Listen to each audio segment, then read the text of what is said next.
Hello everybody, Joe Svilpa. I am here today. We're doing a quick video for you to share the muffins that everybody's been talking about or asking for recipes for that Julie's been making. The recipe is actually an offshoot of a loaf recipe that we had that we discovered a couple years ago. Really not sure where it came from, but Julie's taken the time to kind of make it into a little bit more of a functional source for the macronutrients that you would get from a really healthy treat. So we're going to show you, and we're going to just walk you very quickly through the steps of making the muffins up. As is always the case when we're baking, we use wet ingredients, we use dry ingredients, and then in this situation, we're going to use some ingredients that are going to sweeten it up. I emphasize here that what you want to do is you want to use all organic ingredients where possible. Sometimes that's not going to be the case, but at all costs, if you're able to, definitely go for the organic. The other thing is, this recipe is not going to cost you $2 or $3.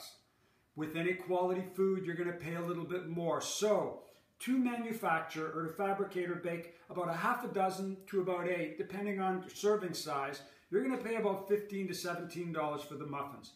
But they're going to give you the quality and the nutrition that you actually need. All right?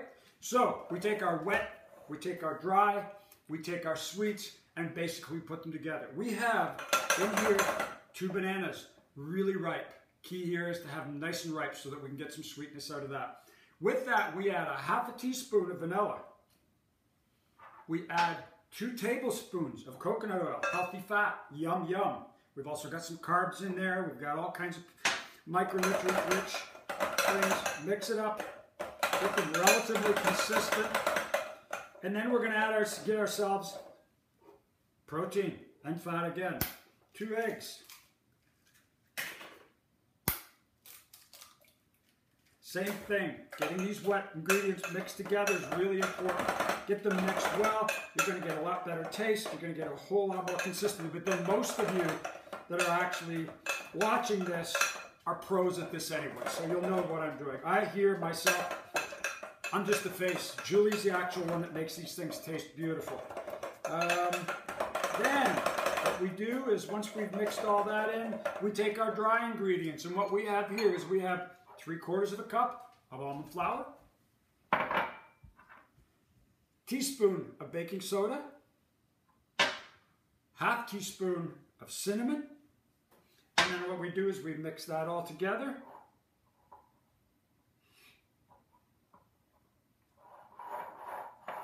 Good.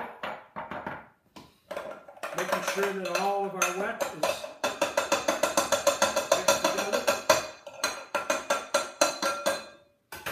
and then we mix it in and stir it all up. So now our wet and dry are together and they're consistent. The key here is the beauty of this little recipe and the fact that it's in muffin state is, as I mentioned before, you can take these things, have them made on the weekend. And you can make a dozen, even do a couple dozen. They really keep well in the fridge. Take them, you drop it in a Ziploc bag or in a Tupperware container, and they can be your mid-morning or mid-afternoon snack rather than having to have anything that's processed, bars or anything of that nature. They're very easy to handle. You can even have them on the go if you have to. But remember, you should always take time to stop and feed your body properly so that it can digest and process the food. So we've got all the healthy nutrients, proteins, fats, carbohydrates.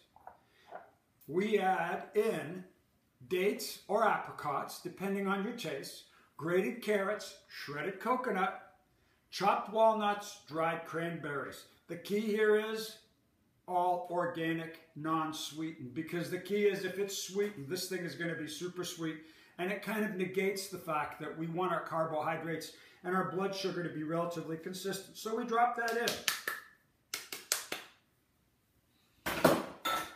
Mix it all up. Here's the key. You want to get good consistency, and I'm sure, again, for those of you that bake on a regular basis, I'm a rookie at this.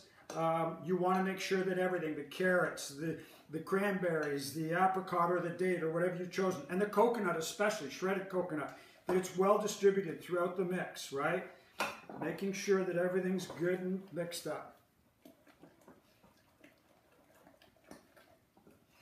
Most important thing here is as well that you set your oven up at the proper temperature And again, you double this recipe, and all of a sudden you're looking at a dozen to 16. Then we take, and we use, Julie's found that parchment is the best to use for the muffins themselves. They break away a lot more easily. They maybe are a little bit more expensive nominally, but at the end of the day, when you take the muffin away, you're going to get the whole muffin. You're not going to be pulling away a portion of it and then having a challenge or literally having to sit there and lick and chew on the flipping paper. Okay? So, we take them, and serving size is up to you. Okay? Here, again, I'm a rookie at this, so bear with me.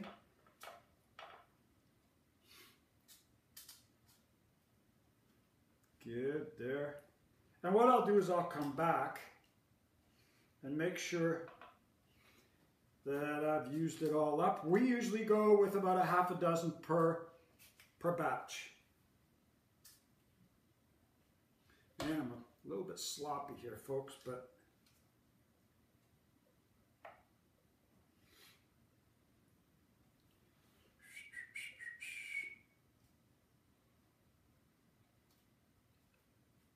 kids will love them too. It's an acquired taste, there's no question. But you know, the big thing is, we're so used to having all that refined sugar and all the white flours, things of that nature, that it's not necessarily going to be their first go-to. You can create that. Good eating habits are built on as well. It's not something, you think it took us quite a while to get used to buying all that processed food and accepting all that sugar rich. So we have half a dozen. Set the oven at 350. You take it, you cook, they basically bake. Woo, that's hot. Hang on a second. Right back. For about 15 minutes, 15 to 20 minutes. And there you have it. Beautiful, tasty. Julie's own special / paleo with love muffins. You'll love them. We're going to post this on YouTube. We'll have it on Facebook along with the recipe and the directions. Thanks, everybody. Take care. Until the next time.